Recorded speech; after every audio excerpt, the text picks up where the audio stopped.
بسم اللہ الرحمن الرحیم۔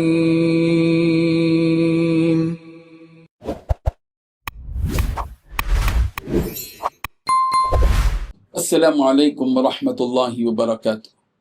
ان الحمد للہ نحمده ونستعینه ونستغفره ونستهدیه والصلاة والسلام علی سید المرسلین محمد وآلہ وصحبہ اجمعین، اما بعد۔ حاضرین و ناظرین، ادھر سے حدیث نمبر 255 ہے، سماعت کے لیے ترجمے کے بعد تشریح ہوگی۔ بسم اللہ الرحمن الرحیم۔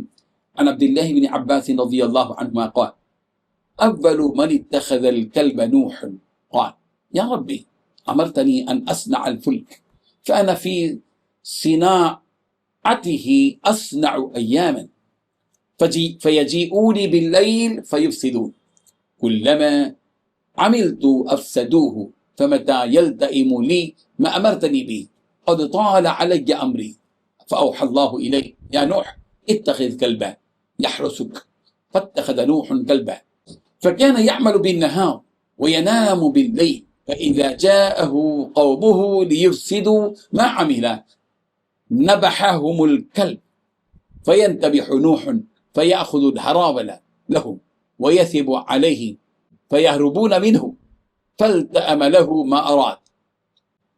ترجمہ یوں ہے، حضرت عبداللہ بن عباس رضی اللہ عنہما فرماتے ہیں کہ کتا سب سے پہلے حضرت نوح علیہ السلام نے پالا۔ انہوں نے کہا کہ اے میرے حبیب، اے میرے رب، تو نے مجھے حکم دیا کہ میں کشتی بناؤں۔ میں دن بھر کشتی بناتا ہوں، پھر وہ رات کو آ کر اسے خراب کر دیتے ہیں۔ جو کام میں کرتا ہوں وہ اسے خراب کر دیتے ہیں۔ میرا کام مجھ پر بہت لمبا ہو گیا ہے۔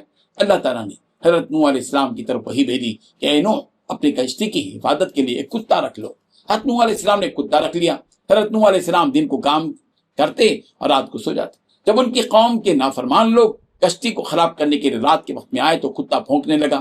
اس پر حضرت نوح علیہ السلام جاگ گئے اور ان پر ٹوٹ پڑے جس سے وہ لوگ سب بھاگ گئے۔ اس طرح حضرت نوح علیہ السلام اپنے مقصد میں کامیاب ہو گئے۔ بزرگان محترم، حضرت عبداللہ بن عباس رضی اللہ عنہ کے اس اثر میں، اس واقعے میں ایک حقیقت یہ بتا دی گئی ہے جو حضرت نوح علیہ السلام سے متعلق ہے کہ حضرت نوح علیہ السلام کی زندگی کا یہ لمحہ صرف ایک واقعہ نہیں بلکہ نبوت کے منصب سے جڑی ہوئی جدوجہد ہے، صبر ہے اور فہم الہی کی علامت ہے۔ جب اللہ تعالیٰ نے حضرت نوح علیہ السلام کو کشتی بنانے کا حکم دیا تو وہ حکم ربانی کے مطابق دن رات اپنی ذمہ داری میں جٹ گئے۔ دن بھر وہ تختے جوڑتے، کیل گاڑتے اور کشتی کی تیاری کرتے، مگر رات آتی تو ان کی قوم کے نافرمان لوگ آ کر ان کی اس محنت کو برباد کر دیتے۔ ہر دن کی محنت خاک میں مل جاتی۔ اس مسلسل خلل نے حضرت نوح علیہ السلام کو پریشان کر دیا اور رب ذوالجلال کے دربار میں عاجزی سے عرض کرنے لگے کہ پروردگار، جس کام کا تو نے مجھے حکم دیا ہے میں اسے مکمل کرنا چاہتا ہوں، مگر ان لوگوں کی شرارت مجھے کامیاب ہونے نہیں دیتی۔ میں جتنا بناتا ہوں یہ اتنا ہی بگاڑ دیتے ہیں۔ کام طویل ہو گیا ہے، مشن رک گیا ہے، تکمیل کی کوئی صورت باقی نہیں رہی ہے۔ یہ نبی کی پکار تھی حضرت نوح علیہ السلام، مگر جواب میں کوئی آسمانی لشکر نہیں اترا، نہ زمین شق ہوئی، نہ بجلی گری۔ اللہ تعالیٰ نے ایک معمولی عام فہم سادہ مگر بلیغ تدبیر کے ساتھ اس عظیم مسئلے کا حل کر دیا۔ فرمایا کہ اے نوح، ایک کتا پال لو جو تمہاری کشتی کی حفاظت کرے۔ کتے کو عام طور پر ایک حقیر جانور سمجھا جاتا ہے، مگر یہاں رب کائنات اسے نبوی مشن کی حفاظت کا ذریعہ بنا رہے ہیں۔ حضرت نوح علیہ السلام نے اور اصحاب کہف کے بارے میں بھی ہوا، وَكَلْبُهُمْ بَاسِطٌ ذِرَاعِهِ بِالْوَسِيدِ، وہ کتا آیا تھا جو ان اصحاب کہف کی حفاظت کر رہا تھا۔ حضرت نوح علیہ السلام نے حکم الہی کے مطابق ایک کتا رکھا۔ اب وہ دن میں اطمینان سے کام کرتے، رات کو سو جاتے۔ جو ہی ان کی قوم کے لوگ فساد کی نیت سے قریب آتے کتا بھونکنے لگتا۔ حضرت نوح علیہ السلام جاگ جاتے، ہاتھ میں ہراولا لیتے، کوڑا لیتے اور ان شرپستوں پر چپٹ پڑتے۔